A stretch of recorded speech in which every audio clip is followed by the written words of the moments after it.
Hello everyone, good morning. Today is 6th of September and welcome to the Hindu newspaper analysis discussion.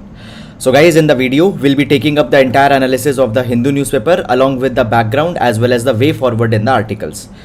First of all guys, we got a little bit late today as from the past 2 days I was not feeling well, so apologies for that. Now let's start with the analysis, and guys I would like to tell you, and please download this explainer PDF from the Telegram channel, and in this explainer PDF you can use this along with the video in order to better understand the articles. Link for the Telegram channel has been given in the description box, so please download the PDF. Now, first of all, let's take the overview of the entire newspaper in order to understand that which articles are important in the today's newspaper. So here we have the page number 1, and the first article talks about the Hemant Soren's trust vote win, okay, and in the state of Jharkhand, fine, the chief minister has proved his majority, fine. Then trust wins conservative race, will become the next PM in the UK. Okay, then guys, further moving on, heavy rains in the Bengaluru are being talked about. Then the political articles, advertisements, etc. are there, not important for your examination. Then in the city section also, the crime related news, regional news, then these advertisements, okay, and all those kind of things have been given. So guys, these are not at all important for our examination, for our UPSC examination. So directly we'll be reaching to the editorial page. Guys, understand this particular thing, that the political news, whose political news into the different states. If you have interest, you can read for that, but not important for UPSC. Now here the Gorbachev, macroeconomics and Gandhi. Now this article talks about that how in the 21st century there are the new solutions for economy that are needed. Fine, so we'll see this particular article. Then after that, the difficult path to India-Pakistan peace. This particular article also will see that how the domestic issues, political issues are becoming so important that the economy has been ignored. Then guys, after that, a matter of trust. Okay, so this particular article talks about the political controversy going in Jharkhand. However, some concrete substance for exam is not given in this article. Then rear guard action. So guys, this particular article talks about that how this article talks as recently Cyrus Mistry died in the car accident. So seat belt safety regulations etc. are being discussed. Fine. The similar article has also come in the text and the context section. There also will see that public health need not to be led by doctors alone. So good article with respect to GS2 health will see. Funding public education. This article also will see with respect to the exam. Then on the text and the context, seat belt, head restraints and safety regulations in India are being talked about. So guys, with respect to the GS paper number 3, we'll see this particular article. The ban on the conversion therapy, we'll see this particular article also with respect to the social justice. Now, is noise the only way to get noticed? So this is an archives article. Archives article means that it is an old article which is now again republished. So guys, this particular article is analyzing that how in 2017 many of the political parties into the state have used the fringe element. So basically the analysis is being done that how BJP is doing that, how other parties are doing that. So for UPSC examination, much substance is not there because the political references that have been given are not needed for our examination. Then the pacts on water, power, defense likely as Hasina arrives in Delhi. So the Bangladeshi Prime Minister Sheikh Hasina has arrived in the India, and many of the expectations are there, including the agreement onto the Teesta River. Yesterday, I have taken one entire editorial also on this particular line, that as the Bangladeshi Prime Minister is visiting India, there are many expectations in this particular line. Now guys, understand this particular thing, that as this particular meet will conclude, all the things that have come out of this particular meet, that we'll see at one place. Is it clear? Then moving on, after that the Supreme Court asks if hijab can be allowed in school. So the test of essentiality will be seen. Indebted to my teachers, says President. So okay, it was on to the Teachers Day, that was yesterday. Then the political articles etc. that have been given, not important, please ignore that. Then guys, moving on, preventive detentions increased in 2021. So the National Crime Record Bureau NCRB's data have been given. We'll see this article. Fine, sent 6 time for decision on students who fled Ukraine. So understand this particular thing, that in the Russia-Ukraine war is going on, and in Ukraine many of the Indian students, particularly pursuing the medical education, they were studying. However, they fled, they came back because of the Russia-Ukraine war. Now their future, their degrees lie in uncertainty. So on that particular thing, central government had said that okay, we'll be deciding that thing in due time, that what's to be done. Then the accident of Cyrus Mistry and all those things have been discussed. Center takes serious note of cyber attack on the cricketer. So guys, this is actually so basically guys, this is actually something very sad, and this particular thing needs to be taken care of. See what happened. So Arshdeep Singh, a cricketer playing for the Indian cricket team, he dropped one of a catch while India Pakistan match was going on. Now because of that particular thing, many of the threats are being given to the cricketer. Now understand that the sports is incomplete without the sporting spirit, and the sporting spirit calls for that such kind of a things need not to be taken onto the personal level. When there is a sports, okay, many such kind of mishaps happen. We need to have a maturity to accept that particular thing, and the personal issues should not be brought into that. The sporting spirit and the team sport feeling is very important. Chileans reject overhaul of the constitution. So guys, we have seen this particular thing yesterday, that the Chile is it is adopting a new constitution, and on that particular thing a plebiscite was carried, okay, and in that particular thing we have seen that majority of the people did not like the idea to update their constitution. Then Truss inherits an economy that is headed for recession. So this article talks about that as UK is getting the new prime minister, in that capacity there are many challenges that come in this capacity. Then further moving on, Sri Lanka won't accept external process on war accountability.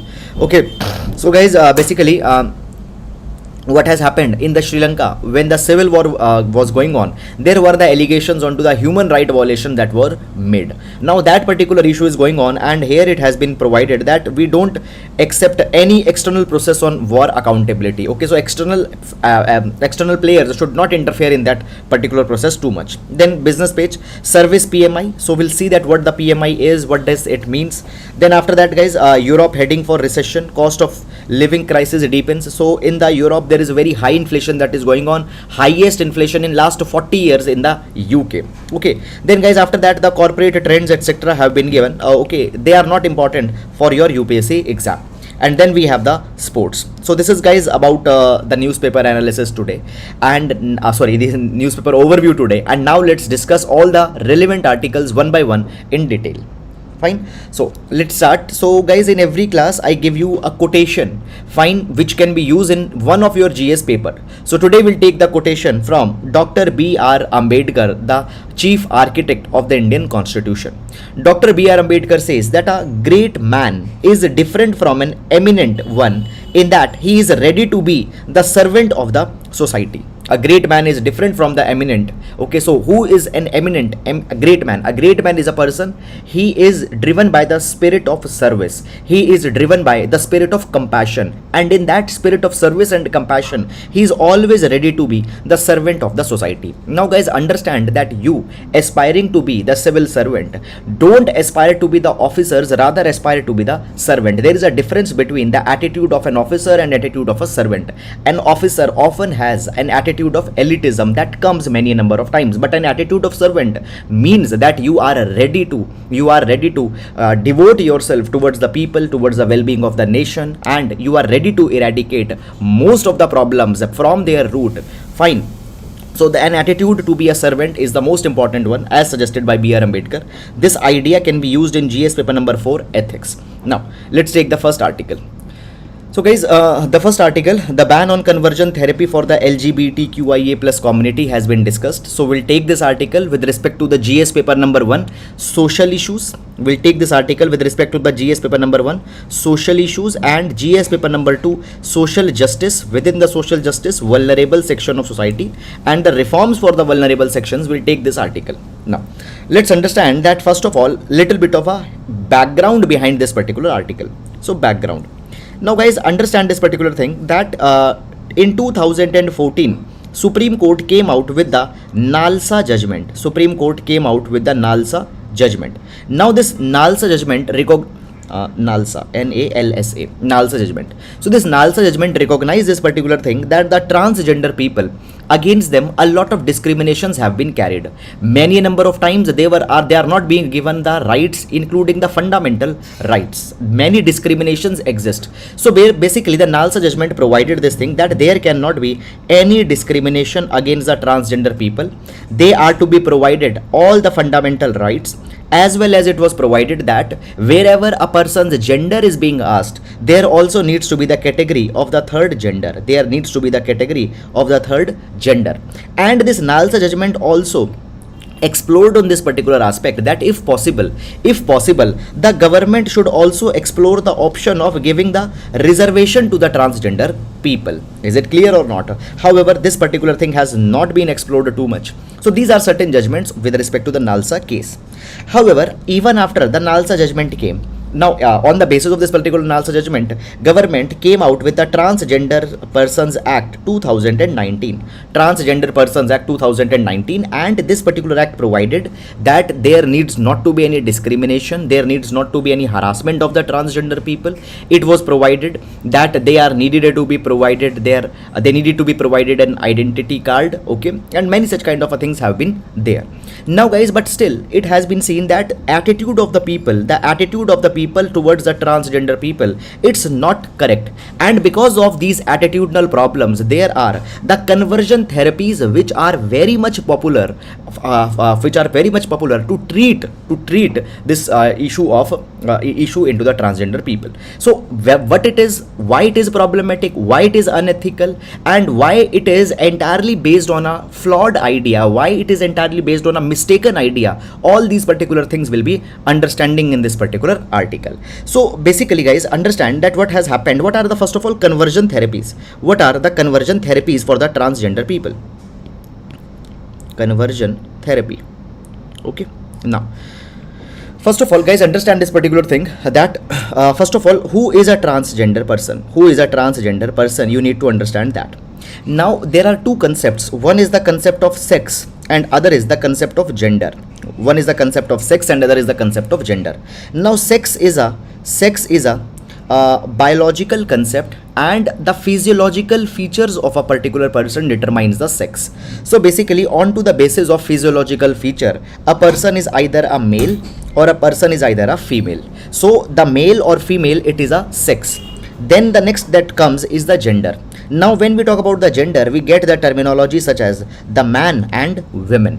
Now, the man and the women, they are the sociological concept. Now, guys, when the man are there, they need to have masculinity. They need to have a masculinity, and when the women are there, they need to have femininity. Now, understand what is this masculinity, what is this femininity.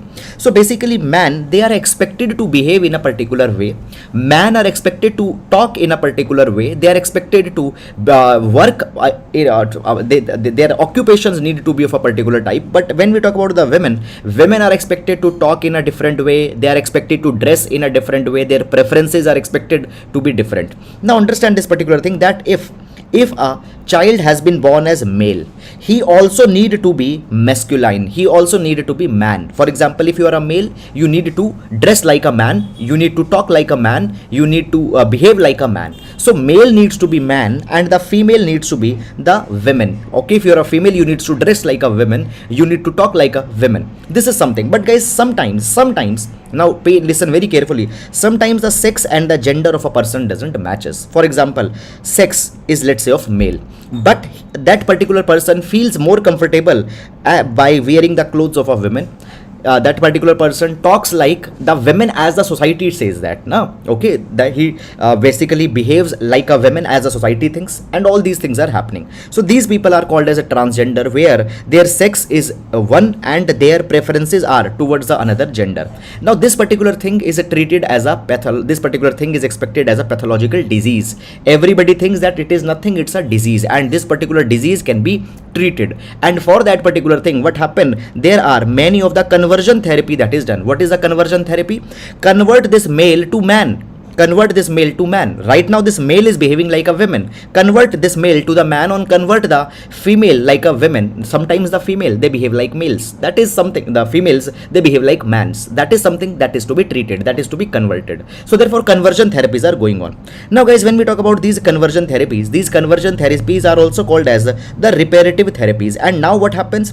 These particular therapies are done by giving psychiatric treatment, by giving drugs, Exorcism. What is exorcism? Exorcism is tantra, jhad, fook, and all those things. Exorcism. Sometimes violence, crude violence is used. These people are harassed. These people are thrashed. That why you are, if you are a male, you need to behave like a man. Why you are behaving like a woman? They are tortured. They are harassed. They are forced. That is something that is happening.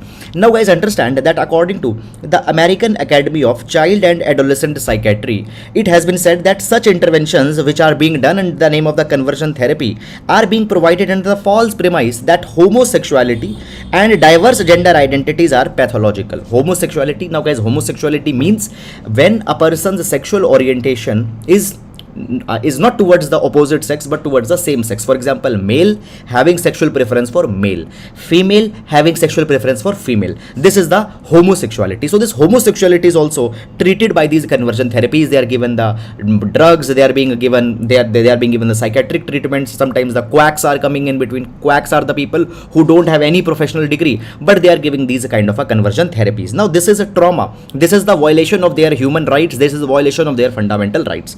Now in this particular capacity, guys, what is the latest update that has come? The National Medical Commission, NMC, National Medical Commission has issued the guideline to the state medical commissions and has provided that these conversion therapy, it is a professional misconduct. It is a professional misconduct and there is the ban on such kind of a conversion therapies. Now guys, why this particular guideline has been given by the NMC? So there is a background for this particular thing. So what happened earlier? The Madras High Court for the first time has prohibited that there should not be any attempt to medically cure or to change the sexual orientation of a lesbian. Lesbian are the women who have the preference for other women. Gay are the men who have the preference for other men. Transgender, okay. Queers are the ones whose sexual orientation is not clear, okay.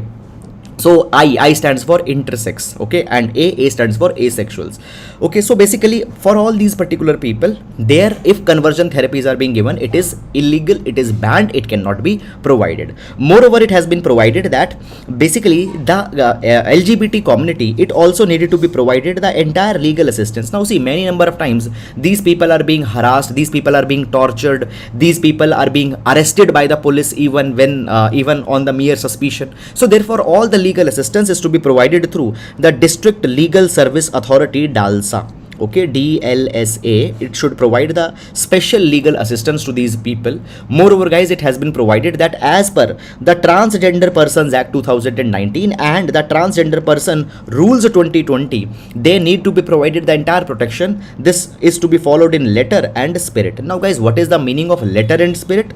Letter means that whatever has been written, all those provisions are to be written, are to be followed, and spirit means that you just don't read the word, but try to understand the intention of a law. So just don't need to provide the bare minimum things that has been provided into a transgender act. Try to understand the spirit, try to understand the intention is to create an equitable society. So provide them all the ecosystem, provide them all the supports that they need. Now guys, understand this particular thing, that as we are talking about such direction that has been given by NMC, it's very good, but at the same time we as a society also needs some deep seated reforms in this direction. And what are the deep seated reforms? We need to go for the ICE campaign. What ICE campaign stands for? I stands for information, C stands for communication, E stands for education. So information, communication and education is to be carried in order to sensitize the people with respect to the LGBT people, their issues and their identities. In this capacity, into the schools and colleges, we need to build the curriculum in such a way that the people, the children into the tender age, they understand this particular community. They understand this community, they understand their sexual orientations and all the concerns that are there. Now guys, actually if I tell you, till 2018, medical books listed the homosexuality and lesbianism as a perversion. Now, what is perversion? Perversion can simply be called as a moral corruption or a sexual behavior which is abnormal. Sexual behavior which is abnormal, which is unacceptable. So, the lesbianism, okay, the homosexuality was a perversion, sexual corruption, okay. So, this is something that has been there. Guys, even understand this particular thing, that there are the discrimination, stigma, bullying of the people belonging to the LGBT community. Such kind of a thing should not happen. Moreover, we also need the gender neutral restrooms. Now understand this particular thing, that when a person is a transgender, by physiology, let's say a person is male, but at the same time he behaves like, let's say, like a woman, so that particular person will use the male restroom or the female restroom. Wherever he go there, or wherever that particular person goes, there might be harassment. So gender neutral restrooms need to be there. Parents need to be sensitized that they should not abandon their child if their child having a different sexual orientation. So all these kind of changes are needed to be there. So that's all about, guys, this particular article. I hope that you have understood, and guys, understand this particular thing. For example, this Nalsa judgment, then the Transgender Person Act of 2019, then this particular difference between the transgenders people, actually what they are, what their sexual orientation or identity is. You need to understand all these particular issues even for your static portion of GS paper number 1. Fine. So I hope it's clear. Now we'll move to the next article. Okay, so guys, there are two articles that have come in the today's newspaper, rear guard action and the seat belts, head restraint and safety regulation. Now both of these particular articles are talking about the seat belt and the safety regulations. Seat belt and the safety regulations. Now why this particular issue is coming so much into the news? Because if you have seen the yesterday's newspaper, we have seen that the Cyrus Mistry, okay, we have seen this particular thing, that Cyrus Mistry, okay, the former chairman of the Tata Sun, he died because of the car crash. In the car crash, though he was sitting onto the rear seat, but he died because of that particular fatal blow, and he was not wearing the seat belt. So therefore the seat belt regulations and the safety concerns become important. Now guys, before going in this article, let's take the background and let's take some of the essential information which is not given in this article. So basically, guys, understand this thing, that according to the data given by the National Crime Record Bureau as well as the data given by the Ministry of Road Transport and Highway, every year approximately 1.5 lakh people die in the road accidents. There are 5 lakh, nearly 5 lakh people are getting injured, 1.5 lakh people are dying. In 2020, the road accidents were little bit less, around 1.3 lakh. Why? Because of the pandemic year, because of the lockdown that was there. But on an average, around 1.5 lakh people die every year into the car accidents. Now guys, understand this particular thing. Recently, if you remember, if you are following the newspaper analysis regularly, we have seen few days back that actually more than 24,000 people die just because they are not wearing the seat belt, just because they are not wearing the helmet. If they just have worn the helmet or the seat belt, they would not have died. So these are very small interventions. If they are carried, they can have the deep meaningful reforms. Now understand this particular thing, guys. Understand this particular thing, that this particular topic. Now we are not only talking about that wearing of the seat belt, but why this particular topic is important, it's because you might be knowing this particular thing, that India is having the demographic dividend. Demographic dividend simply means that because of the favorable demography that we have, the young population that we have, this young population is going to contribute in economic activity laterwards, tomorrow. Now, but if every year 1.5 lakh people are dying, we are losing our demographic dividend. We are losing our productive workforce. Now, losing our productive workforce is an economic problem, and at the same time, it is also having the moral dimension, because the families who have lost a loved one, these families had faced a irreparable loss. That loss can never be fulfilled.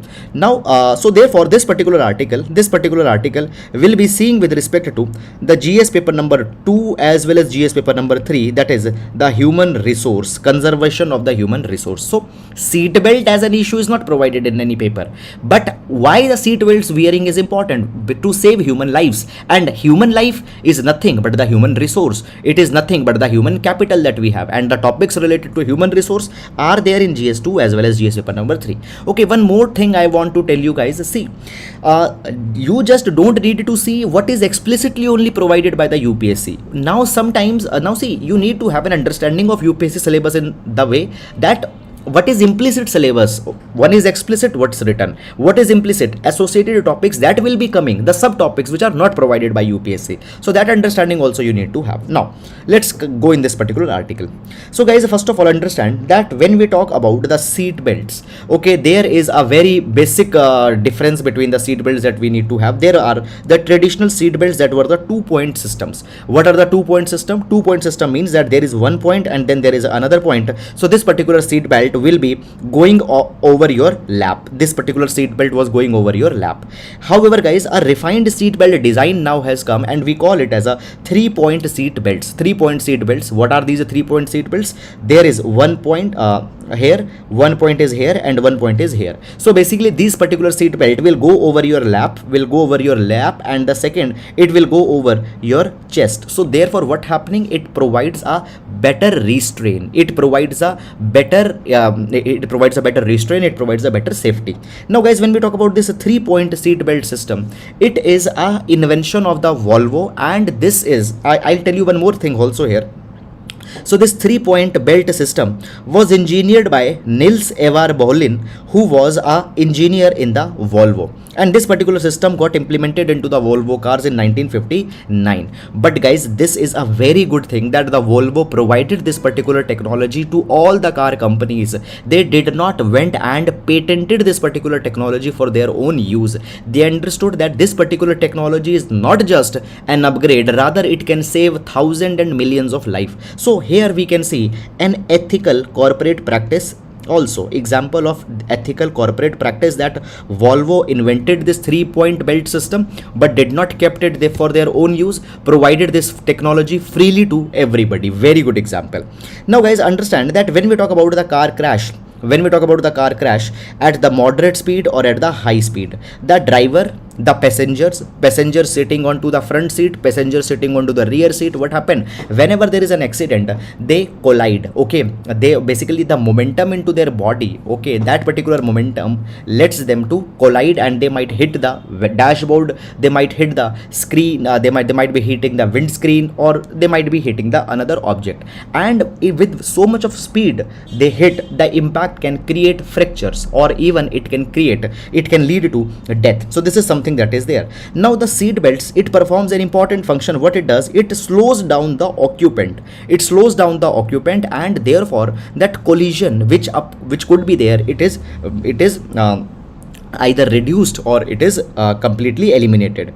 Now these seat belts also distribute the physical force in a crash across the stronger parts. Now these seat belts are framed in such a way that they will be diverting all the force around the pelvis, around the ribs, fine, which are relatively more stable regions of the body. Then apart from the seat belts, there are also the head restraints. Now what are the head restraints? So guys, you see, these are the head restraints that are also there into the car. Now these head restraints have a particular purpose. What they do, they provide a support to the neck region when there is a collision. Now what happens, suppose this is a chair, okay, and there is no head restraint. Now suppose the person is sitting in this particular chair, so if there is any attack, this particular a person's neck will be going backward, then frontwards. It might lead to the neck injury, it might lead to some injury into the spinal cord, it might lead to some another kind of a problem. So these head restraint systems are also one very important invention. Okay, so basically they are something which have enhanced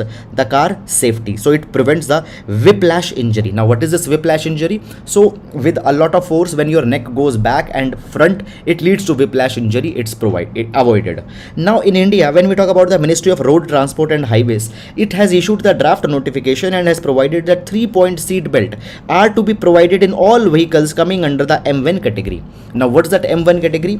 M1 categories are the vehicles which are for the passenger carriage. Any vehicle where the passengers up to 8 are being taken, those vehicles are called as the M1 vehicles. So their seat belts need to be compulsory. Moreover, the Motor Vehicle Act provides this particular thing, that the occupants need to wear a seat belt. In that, if it's not there, there will be a challan, there will be fine. But understand this thing, that when we talk about the seat belt in India, there is one practical problem, that seat belts into the front seats, okay, they are being enforced into the metro cities or the big cities, or even let's say into the tier 2, tier 3 cities.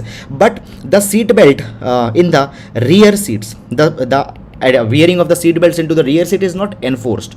Even if a police person catches you not wearing a seat belt, he is not bothered whether the rear occupants are wearing the seat belt or not. So the rear seat belt wearing is not enforced in India, and in this particular case where the Cyrus Mistry died, he was sitting in the back seat and not wearing the seat belt. So the rear seat belt is a very important thing which needs to be emphasized. So that's all guys about this particular article. I hope that you have understood it, and now we'll move to the next article. Supreme Court asks if hijab can be allowed in the school. Now guys, understand this particular thing. This particular article as a whole is not containing much substance. It is also only talking about the discussion that is happening into the Supreme Court. But rather than that, you need to understand this particular test of essentiality, which is very much important, and on this test of essentiality only this entire case is based upon. First of all, this issue we'll see with respect to the GS paper number 1. GS paper number 1, social issues. GS paper number 1, social issues, as well as in the GS paper number 1, issues of Indian secularism. Within the issues of Indian secularism, we'll see this particular article. Okay. Now, before going in this particular article, guys, let's talk little bit about the background. Okay, so the background goes like this, that guys, in India we follow the secularism. Now originally the word secularism was not mentioned into the Constitution of India, but still we were the secular nation. Why? Because of the article number 25 to 28 in the fundamental right, which talks about the right to religion. Now as a right to religion has been given to every religion, India is essentially a secular nation. However, what happened with the 42nd Constitutional Amendment Act, when the constitution was the preamble was amended, in the preamble the word secularism specifically got added. So India is a secular country. But understand this particular thing, that when we talk about secularism, there are the different models of secularism that are practiced in different countries. For example, there is the Western model of secularism practiced in USA. Then there is the French model of secularism, which is very much different. And then we have the Indian model of secularism. Now understand that when we talk about the traditional idea of secularism or the Western model of secularism, it is characterized that there will be no interference of the state into the matter of religion. Religion will be supreme in its own sphere, state will be supreme in its own sphere. Neither the state will interfere in religion nor the religion will interfere into the state. That is the Western model of secularism. But when we talk about the Indian model of secularism, now here in the India, the religion is separate, state is separate, that is true, but this particular wall is not a concrete wall. This particular wall is not a thick wall. In India, there is the philosophy of principled distance along with the occasional interference that is followed. Again, I am repeating, if you want you can write it in your notebook. In India, what principle will we follow? We follow the principle of distance along with the occasional intervention. Principled distance with occasional intervention. Principled distance with occasional intervention. What it means? It means that the state will stay in its own domain, but sometimes if the state wants, state can interfere into the religion for the sake of social reform, for the sake of social justice. For example, what happened in 2019? In 2019, triple talaq was declared as invalid by the government, by the Muslim Women Act. Why? Now, if you see triple talaq was a religious practice that was being done by the Muslims, but at the same time, triple talaq was leading to some discriminations, leading to exploitation of the women. So what happened? The state interfered into the religion and banned the triple talaq. So this is one example. So the state interferes into the religion for social reform, for social justice from time to time. Now guys, a question comes that how much interference is allowed by the state? Okay, so therefore guys, in that capacity we have the test of essentiality. Now what is this test of essentiality means? Test of essentiality, very simple thing. It means that, see, when we talk about the religion, certain practices of religion are essential practices, or you can call them as the core practices, and some practices of religion are non-essential practices. These are the non-core features of a religion. Now core features are those features of religion which without which the religion will not be able to exist. Okay, those are the core features. Fine. Non-core features are the something which got added in a religion as a matter of custom or as a matter of tradition. Okay, so that is the non-core features. So when the non-core features are there the judiciary and the state can interfere, but into the core features, judiciary and the state should not interfere. Now a question has come since the last year. The question which is there in this particular matter, it's this. wearing of hijab in the schools, wearing of the hijab in the schools, or you can say wearing of hijab in the educational institutions. Is it allowed or is it not allowed? Okay, now in this particular capacity, the Karnataka High Court has given its decision. Karnataka High Court provided that wearing of hijab by the girls, it is non-essential practice of Islam. It is non-essential practice of Islam, and because it is non-essential practice of Islam, it could be controlled. It could be controlled. And what it means? It means that the government, if wants, they might not allow the women to wear the hijab into the educational institutions. It can be controlled. It can be restricted. Now, by that particular logic, what has happened? The girls are not being allowed to wear the hijab into the Karnataka. And because of that particular thing, now the petition has been filed in the Supreme Court. Now the petition has been filed in the Supreme Court that the Supreme Court should reconsider this particular thing. Wearing of hijab might be an essential practice. Now see, there is no book where it's written that okay, these 10 things are essential, these 10 things are non-essential. Court decides that particular thing on back-to-back matter. Is it clear or not? So basically, guys, understand this particular thing. Understand this particular thing, that in this particular matter, the test of essentiality that comes here. Now it has been asked that if hijab can be allowed into the school. Supreme Court has asked. So this particular issue will be debated now and will more be discussed. Is it clear or not? Okay, sir, long back you have explained the test of essentiality along with Anand Marg case, Amna Bashir case, Fatima Tanseem. Yes, many judgments are there. Shirur Mutt case is there. Fine, Nikhil Soni versus State of Rajasthan case is there. Many such cases are there which is talking about the test of essentiality. Is it clear? So this is all about this particular article. Now we'll move to the next article. Public health need not to be led by doctors alone. This particular article will see with respect to GS2 issues of health. GS2 issues of health. Okay. Now, so basically, guys, this article, it's talking about that the importance of public health in India. Now, first of all, let's understand that what do we mean by the word public health. So public health simply means the science of protecting the safety and improving the health of communities. Now see, the public health means, number one, we need to protect the health of the people. We need to protect the health of the people. And when we talk about the health of the people, here the preventive health care comes. Secondly, what we need to do, we need to improve the health in case they had become ill. So the curative health will come. Okay, so public health, I'll write here, public health, it will include the preventive health care. It will include the preventive health care. Preventive health care simply means that the people should not fall ill. By that particular thing, people are needed to be sensitive. For example, guys, I teach you that please make sure that your surroundings are clean, your surroundings are hygienic. Around you, there are no mosquitoes that are breeding. By that particular thing, what will happen? You'll able to avoid the infectious diseases. That is which will preserve your health. This is the preventive health that I am focusing upon. Then the next comes is the curative health. Curative health is that once a person has fallen ill, then he is to be given certain drugs. Then he is to be given some treatment regimen. So the curative health will again restore the health. So in the public health, preventive health, curative health, and education of the people, policy making on the health, okay, research on for the disease, injury prevention, all these particular things will also be coming. So this is the entire domain of the public health.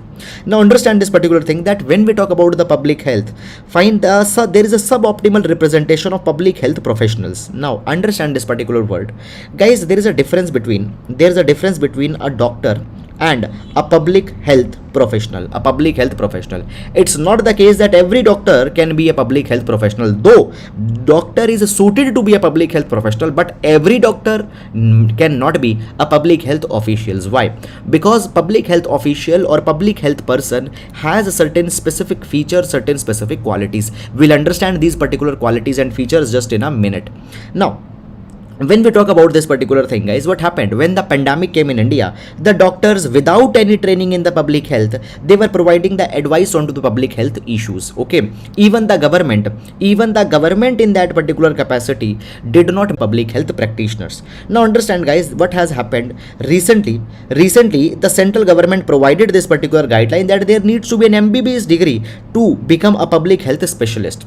At that point of a time, what happened? Many of the people criticized the government and said that why you are insisting on to the MBBS degree to be the public health professional.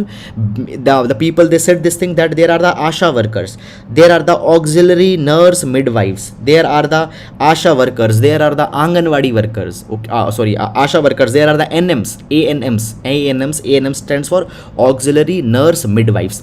They are also the public health professional. They don't have MBBS degree, so this will be a discrimination against them. That particular controversy came. But understand this particular thing, that they are the public health workers but not the public health professionals. There is a difference between two words. There is the public health as a discipline, and then there is a public health sector. So when public health is a discipline we are talking about, it is a specialized degree, it is a specialized stream where specialized knowledge, specialized skill sets need to be there. So public health discipline is a separate thing which is followed by public health professional, and public health sector is a separate thing where anybody who is working for the public health will be coming. That's the thing. Now guys, understand that when we talk about the public health as a discipline, it is characterized by 4A. It is characterized by 4A, that is academics, activism, administration and advocacy. Number one, academics. Academics mean that a person who want to become a public health professional, he need to have an academic understanding about the disease, about their origins, about their treatment regimen, about the mitigation, all those particular kind of things. So the biological aspect of the disease, the academic aspect of disease needs to be known. So that is academics. In this, the knowledge of epidemiology, the knowledge of biostatistics needs to be there. Then the second is the activism. Now what is activism? Activism needs that a person needs to have an attitude of mobilizing the resources for the public health well-being. So there needs to be an activism approach. It means that public health requires a social mobilization at the grassroots level. Community needs should be understood. Community organizations and their structures are needed to be understood. Social and behavioral sciences are to be needed to be understood. So there is a notion of activism. Then there is administration. Now administration means that you need to be a manager. You need to be an efficient manager where you will be managing at the district level, state level, national level. Okay, the health programs, doctors, professionals, supply of medicines, supply of drugs, supply of many essential such kind of things. So there is an administration and management part. And the final is advocacy. Now what is advocacy? Advocacy is that there needs to be communication with the key stakeholders. Now understand this particular thing. Suppose there is one particular disease, and by that particular disease many people are getting impacted. So we need to advocate to the government that government should come out with some scheme, government should come out with some government should come out with some kind of a funding or some kind of such issue is to be brought. So you need to advocate at the different level also. Now moving on, after that it has been provided that we need to give training into the public health. Now understand, when we talk about the public health, if you want to be the public health professional, so two things: you can be the public health worker. Public health worker is any person who is working into the sector of health, and then there is a PHP, that is the public health professional. Now public health professional, you need to have these 4A that we discussed. And to be a public health professional, there are two models. What can be done? Number one, there is a 3-year MD in the community medicine that can be done after the MBBS. So if you are a doctor, you can do a 3-year MD, okay, in the community medicine, and you can become a public health professional. And second, there is a 2-year master degree in public health, and this 2-year master degree in public health can be done by any person. It doesn't matter that he needs to be an MBBS or he needs to have that particular background.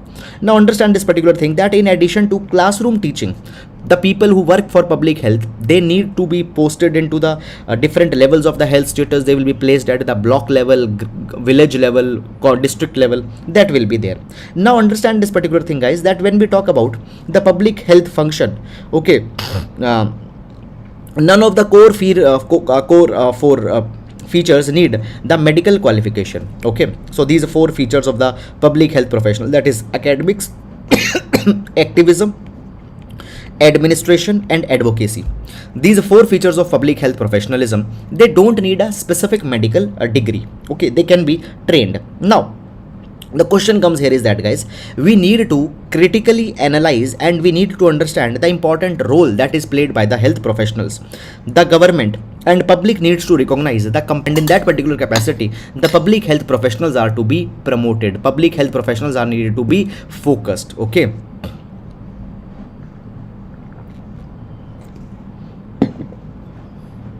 Now, in this particular direction, recently the health ministry has proposed that it will be creating a separate cadre for the public health professionals and the health management, okay, at the level of state, at the level of districts, as well as at the level of blocks. So creating a separate cadre of the health professionals at the different level, it is a very important one and a good step that has been taken by government. So these kind of things need to be further promoted.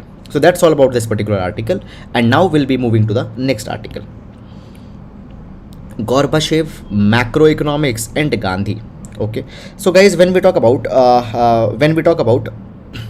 this particular article talks about recently the Mikhail Gorbachev died. Now understand this particular thing, guys. This article, it is talking about that how we need to understand that how the economic models are changing. Okay, we need to make sure that our economic models are aligned in such a kind of a line that they are bringing the maximum welfare. So Mikhail Gorbachev, now who's the Mikhail Gorbachev? He was the former president of the Soviet Union. So before 1991, the Russia was called as the USSR or the Soviet Union. Mikhail Gorbachev was the president of the Soviet Union, and he was very much instrumental in the dissolution of the USSR in 1991. Moreover, the USSR earlier were inclined towards the communism and socialism. After 1991, the USSR moved towards the little bit of capitalism. So in that particular thing, Mikhail Gorbachev has played a very important role. Okay, so dissolution and changing the characteristics of the Russia, he played an important role. He recently died. Now understand this particular thing. He has been appreciated for his role in ending the ideological conflict between communism and capitalism. Now you might be knowing that after 1945 there was the Cold War. There was the Cold War that was going in the entire world, where the world was divided in two camps. On one hand there was US, on one hand there was US, on one another hand there was the USSR. Now USA was the champion of capitalism and the USSR was the champion of communism. Okay, now in this capacity there was an ideological conflict, but this ideological conflict was brought to an end by the Mikhail Gorbachev. Now understand this particular thing, guys. This is one a very beautiful line that's written in this particular article. It says that Gorbachev recently died, and he lived to see history written with a vengeance. History written with a vengeance. Vengeance means a cold revenge. So history written with a vengeance. What happened? Earlier, the capitalism and communism conflict was going on. It got diluted in 1991 when the USSR was diluted or dissolved. What happened, however, today in the present time, if we see, again the capitalism has started to impose itself. For example, NATO, North Atlantic Treaty Organization, which is led by the USA, it is expanding eastwards. It is coming into the neighborhood of Russia. Russia is threatened because of the NATO.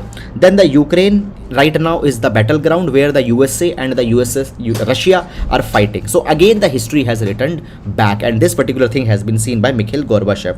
Now when we talk about the Mikhail Gorbachev, he favored the transition to a mixed economy. Now earlier USSR was a communistic country. It was very highly inclined towards socialism. Then he's advocated that okay, we embrace certain ideas of capitalism also. So mixed economic model he suggested. Now for that particular thing, he approached the Rajiv Gandhi, the former Prime Minister of India, for the advice. But around the 1980s time, when he approached the Rajiv Gandhi, the Washington economics was very prominent. What is this Washington economics? Washington economics provided that capitalism is the most important economic ideology and capitalism should be pursued. Okay, in that capacity, mixed economy was little bit favorable, but guys, in mixed economy there will be socialism, so therefore it was not very much acceptable. However, he reached to the Rajiv Gandhi. Now understand that all the global institutions such as the World Bank, IMF, okay, USA, all they have favored the capitalism. However, mixed economic model became prominent around 1990. USSR adopted the mixed model, and in 1991 India also adopted the mixed economic model. Now when we talk about the 20th century, guys, understand this particular thing. 20th century has been the century of conflicts. There are conflicts, there are the disputes, there are the violence. All these problems have happened in 20th century.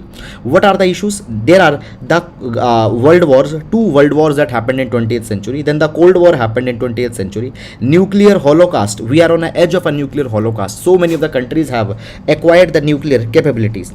Then after that, at the same time, There are the ideological battles between the communism and capitalism that is going on.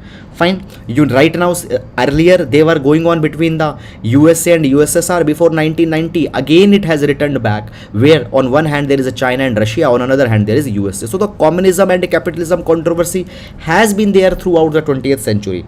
Okay, now understand this particular thing, that there is a shift in balance from democracy to capitalism in the last 30 years. Okay, now what has happened?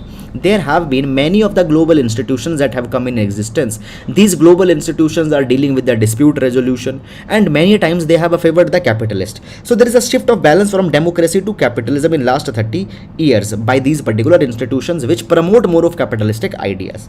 Now, today there is another tragedy that is there, that is the tragedy of the climate change. Okay, so we have consumed so much of economic resources that it is leading to climate change. Carbon emissions are on all-time high. Now all these particular problems are the problems of the 20th century. So today we need the principle of equity and ethics. And in this equity and ethics, all the countries need to understand the common problems that are plaguing the world, and on these common problems they need to come together and they need to cooperate. So cooperation is needed and not the conflict into the present times. So equity and ethics for power sharing, for resource sharing, all these particular things is needed. Now understand this particular thing, that when the Mikhail Gorbachev came, he gave two very important ideas. Perestroika means the restructuring of economy, restructuring of USSR's economy that he gave. And second idea he gave was of the glasnost means openness. Okay, now the openness, he talked about the economic openness. Now guys, when we talk about the openness also means the greater transparency. Transparency is how government is working, how the economy is working, whether the reforms are coming onto the grassroots level or not. So today when we talk about, there have been the violent history of 20th century. Today the policy makers in India, they need to take the history lessons. They need to understand from the history that the concept of free trade, financial freedom, privatization, okay, all these particular ideas that are being promoted, they are not the good solutions for the Indian economy. All the privatization will lead to capitalism, and capitalism is not always the solution. So today, why this particular article has come, by the way, because government is talking about privatization in almost all the spheres. Even recently, the finance minister has provided that even the public sector banks will be privatized. So such a privatization is not needed for India. In India, we need to focus on human well-being, and in that particular capacity, we need to make sure that state stays there and state is working for the welfare of the people. Purna Swaraj can only be achieved when the state, through its welfare mechanisms, will provide people all the social justice. That's all about this particular article, guys. I hope you have understood it, and now we'll move to the next article. The difficult path to India-Pakistan peace. Now, this particular article, guys, first of all, understand that you don't need to go too much into the detail in this particular article. Just you need to understand that particular aspect which is important for the exam. Now, see what has happened now in this particular article. We'll see with respect to GS paper number 2, IR, neighborhood relations. So what has happened?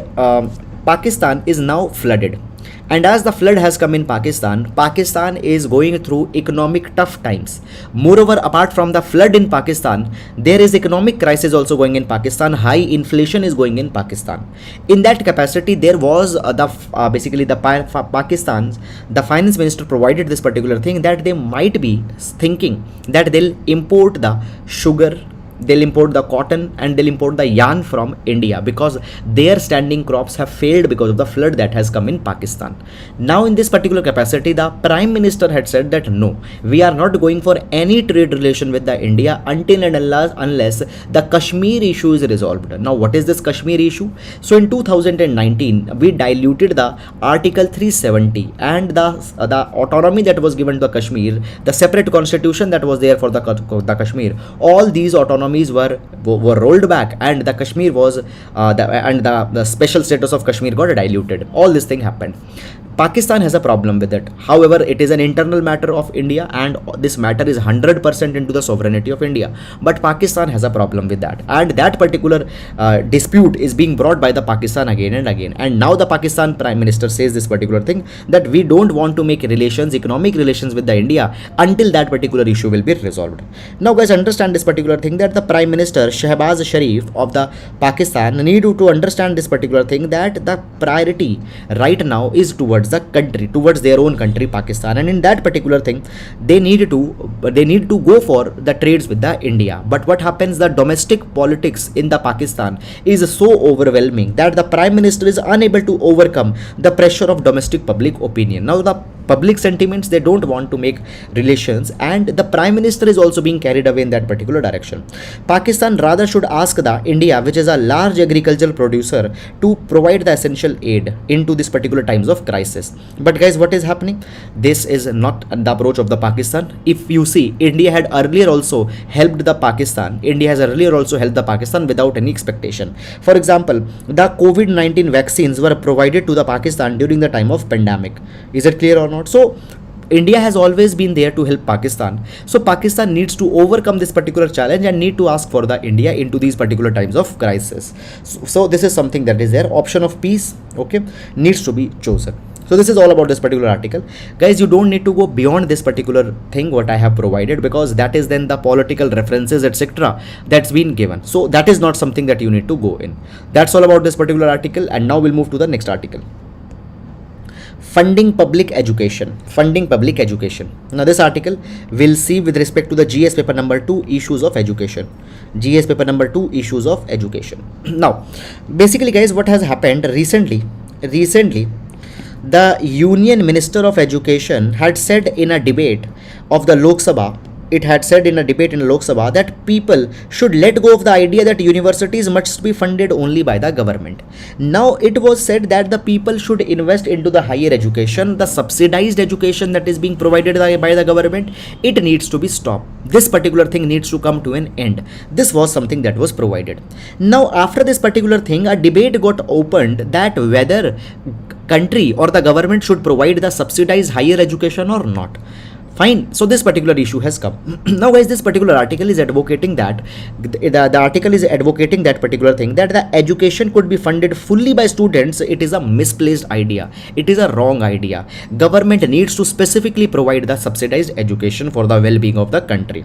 Now, first of all, when we talk about the new education policy 2020, NEP 2020, new education policy specifically provided that we want to promote the access, equity and inclusion in the education. And how you can promote the equity, access of education? Only when the education is affordable. Only by the public education program we can increase the affordability, we can increase the accessibility, and we can increase the equity in the education.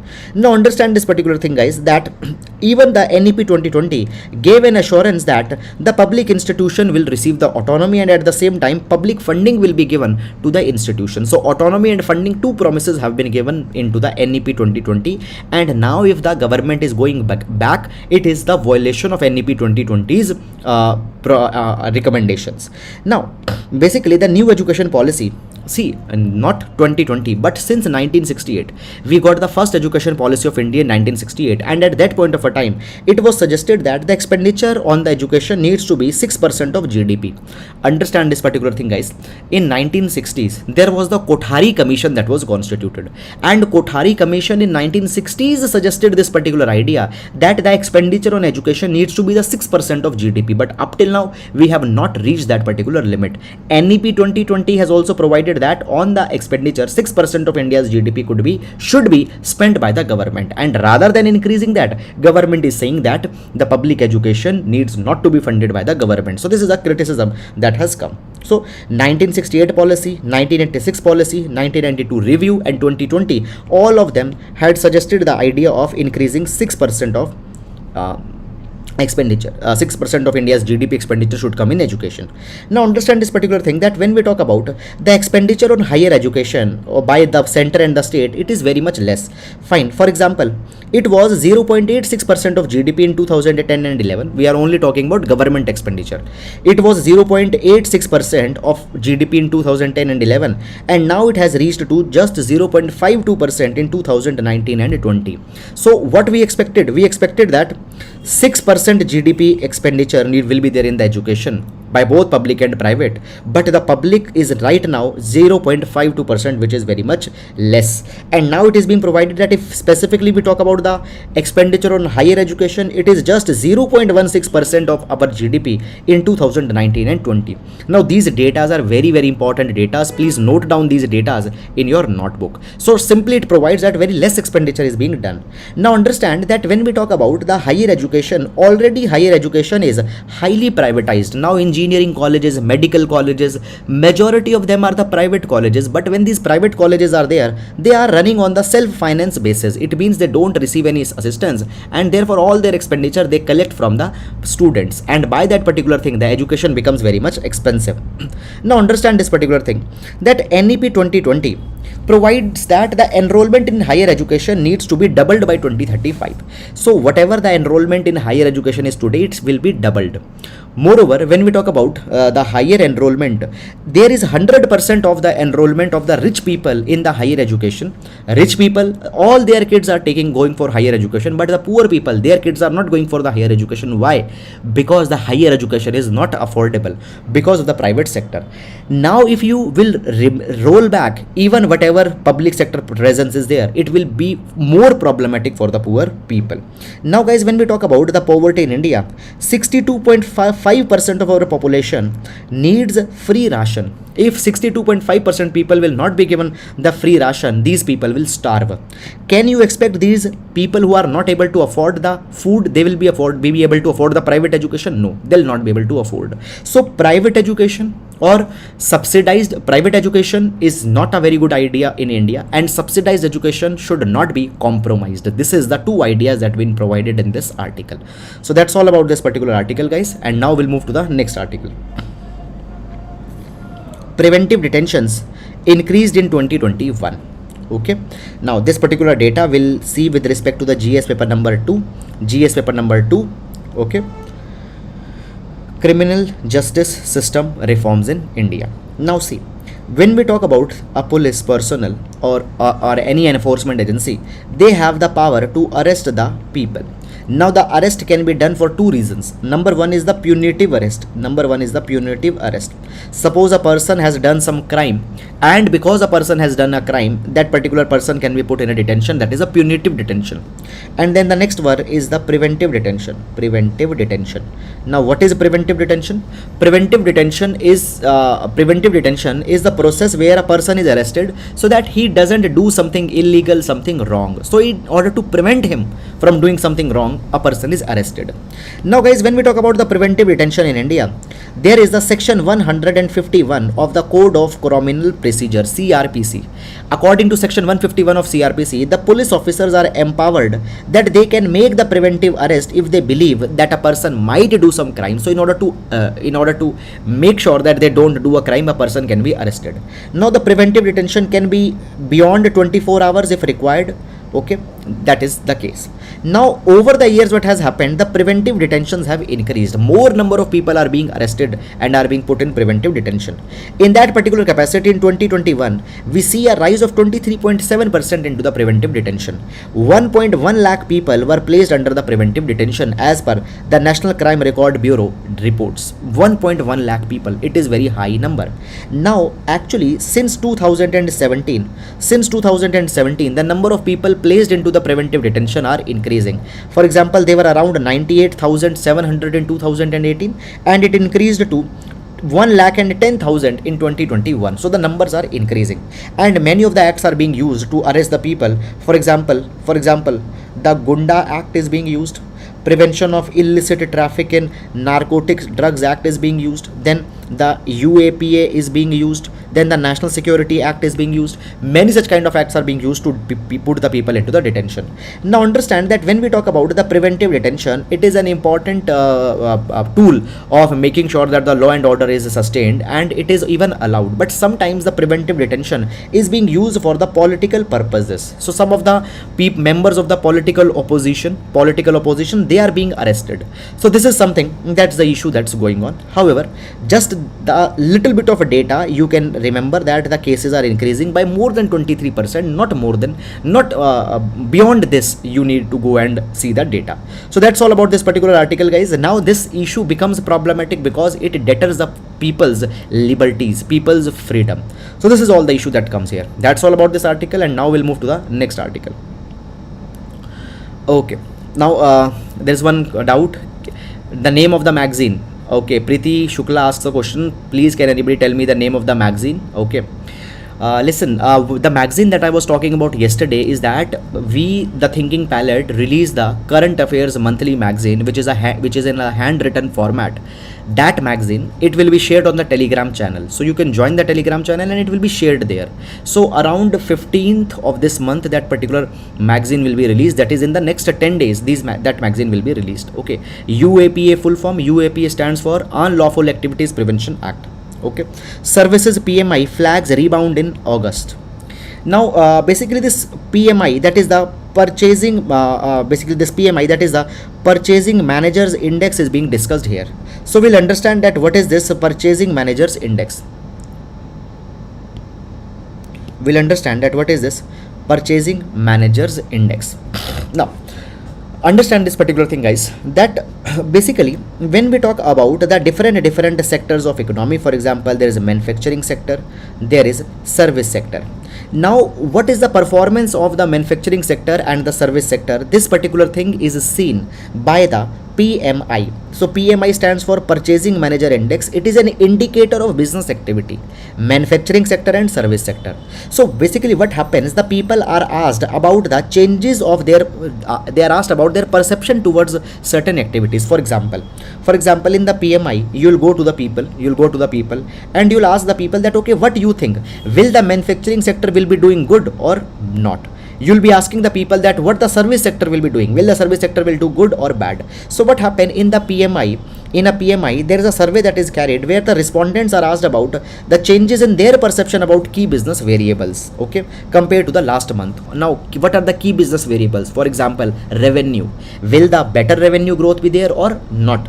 Okay, so revenue growth, okay, and the demand, all these questions are asked to the people, and on that particular basis PMI, fine Purchasing Managers Index, Purchasing Managers Index is prepared.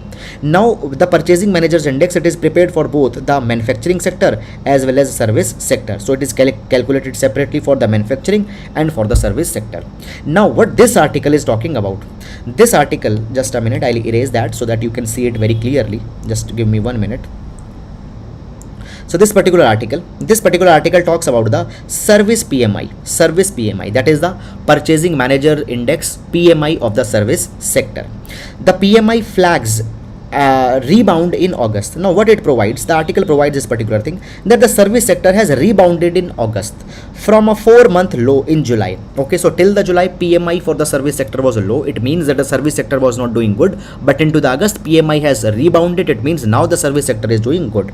Okay, so now the service sector has generated the most jobs in the 14 years as input cost pressures have eased. Most of the jobs are being created into the service sector into the last 14 years. Is it clear or not? So that is something that has happened. Now guys, you don't need to go and see this particular score that is coming. Now this particular PMI is released by the S&P. S&P stands for the Standard and Poor. Okay, so that has been released. Now understand that these articles, you just need to see the concept, okay, that what is PMI. Now the data of June, July, August, September, you don't need to see. Moreover, this data is different by the different organizations. So that's also something that need not to be seen, just the concept needs to be seen. That is all about this particular article. Guys, I hope that you have understood, and with this we come to an end to the today's newspapers. Okay, there's one question: how to write editorial suggestion in answer without criticizing the government. See, you don't need to criticize the government, just talk on the facts, just talk on the policies and the data. Use the data, fact and policy. obviously you will be able to write the answer without criticizing the government essentially. So that is all about this particular article. Now we come to an end to the today's newspaper analysis. Now we'll be meeting tomorrow. Till then guys, please take care of yourselves, and from tomorrow we'll again revert to the timing, that is around 6:30 a.m. that we take in the morning. Okay, so we'll be meeting tomorrow. Till then, please take care of yourselves. Thank you so much.